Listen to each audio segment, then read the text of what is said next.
Kieran Gillen and Michelle Bandini explore Exodus's journey through his faith in mutant kind as the Eternals launch an attack with the Uni-Mind against the Quiet Council.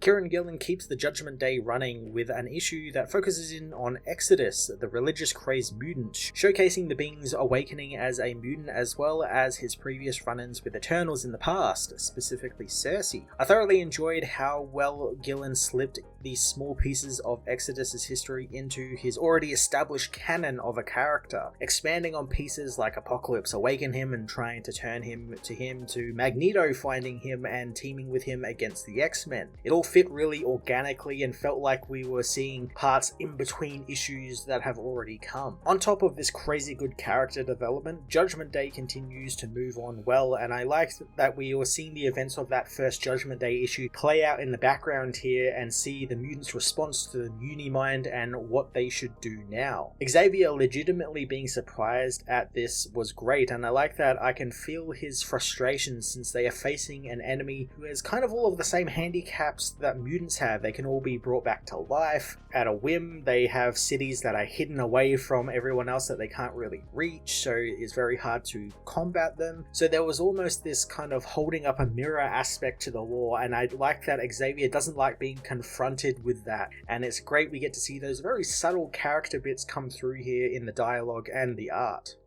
Michelle Bandini comes on board to paint the beginning of the war, delivering some really cool cinematic portions to Exodus's story through his life as a crusader and a knight fighting dragons and all this really cool stuff, as well as making more standard council meeting stuff, which these issues have been quite filled with, just look a little bit more visually interesting with cool panel placement, as well as the inclusion of the colourful Uni-Mind and Valerio Schitti's cool looking hex designs that were revealed in the first Judgement Day issue, so getting to see them again and then Exodus going up against them at the end was really cool.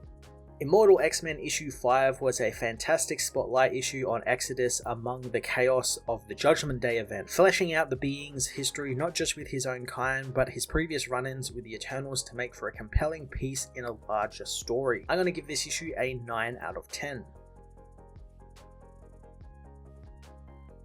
Immortal X-Men issue 5 heads hundreds of years into the past, where the Crusader that would become Exodus travels the hot deserts alone after the Battle of Jerusalem. Exodus remembers this time of his life and how he was almost dead, but Apocalypse awaits him on the other side of the desert. Soon the man reaches the summit of a sand dune and sees his version of Moses' burning bush, which in his case is the Phoenix Force. In the present, the Council is told by Destiny that the Eternals will attack them very soon, which Xavier finds surprising. Shaw asks if Cersei will be coming for them in one of her skimpy outfits, but Kate shuts him up as Xavier reveals that he's got some new information regarding Sinister's kidnapping, with Forge finding that celestial technology was used to teleport him away from the island, and he compared it to the recent tech used in a little town called Little Hollow, and it was a match, meaning the Eternals have Mr. Sinister.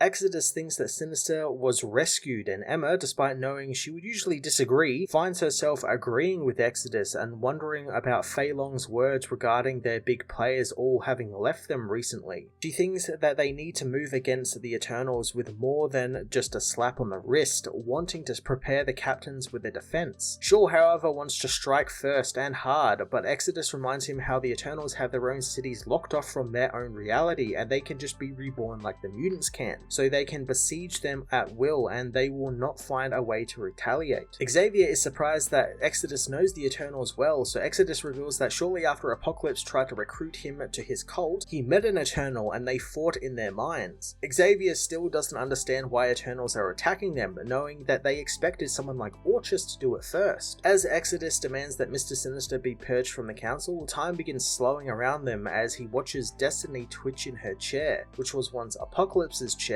Exodus remembers back when he met Apocalypse for the first time in the desert and how he activated Exodus's mutant power, allowing him to become the knight of a new crusade for Apocalypse. But to do so, he would have to prove himself, and that would result in Exodus trying to kill the Black Knight, someone Exodus considered a brother to him. Exodus attacks the man and his companion, who is revealed to be the eternal Circe, with his newfound mutant powers, coming very close to killing the knight with the ebony blade until he realizes that Apocalypse was no god. He was just the devil and he was being tempted in the desert like Jesus was. Exodus turns on Apocalypse, attacking the being he viewed as Satan, giving the Black Knight a moment to escape with Circe, but Exodus was defeated and buried alive by Apocalypse. Exodus is taken from his memory as the Uni-Mind begins its attack on the Quiet Council, being used to try and paralyze the Council and prevent them from ever doing any damage against the Eternals, losing them all in their own memories. Exodus falls back into his own mind because of this, remembering how Magneto soon woke him up from his slumber, leading to Exodus to be shocked how the world had changed and left him behind. He believed Eric was a messiah for a time, but soon learned that he was no more than a mutant prophet,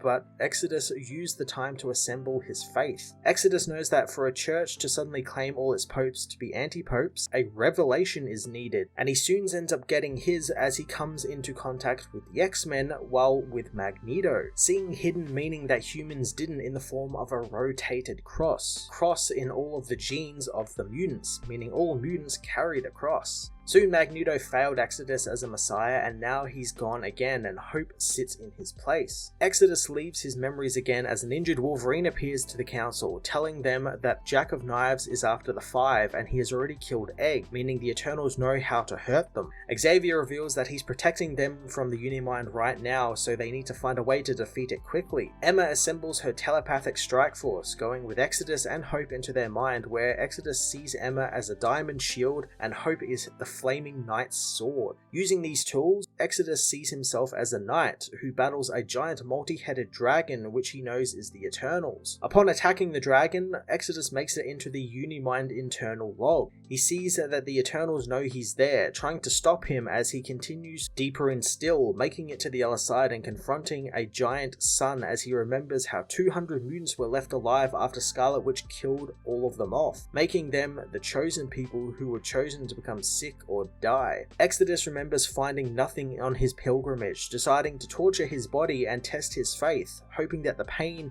he brought himself will bring him clarity, and it did. He finds that he was being tempted with a mortal sin, deciding that he would die by the sun's power, but before he was able to kill himself, he remembered Hope had been birthed recently, and the Phoenix child would save them. Exodus returns to Earth as he is woken by Hope in the real world, who tells him that they stopped the Eternals hard and the Uni-Mind was routed away. Xavier thinks that the Eternals have had second thoughts about this and they can now consider their next move, but Emma wants to repair the damage to the chamber first. However, Destiny knows that the Eternals will be back and she doesn't need powers to know that. Hope cocks her gun, knowing that they will be ready for them this time, and after Droog's speech to humanity, the Hex is unleashed and Exodus remembers the first time he was in New York and saw giant metal and glass buildings and how they amazed him. And now 6 beings of that same scale were attacking his sacred island. Hope doesn't think they are ready to deal with this, but Exodus knows they are, telling Hope to help the fallen warriors, wanting her to be the inspiration, the guard of the flame of mutant life, and most importantly, for Hope to be herself, since that's more than enough. Hope tells him to stop with the compliments, asking what he plans on doing, so Exodus leaves, telling her that there are dragons coming for them, so what does she think he's going to do?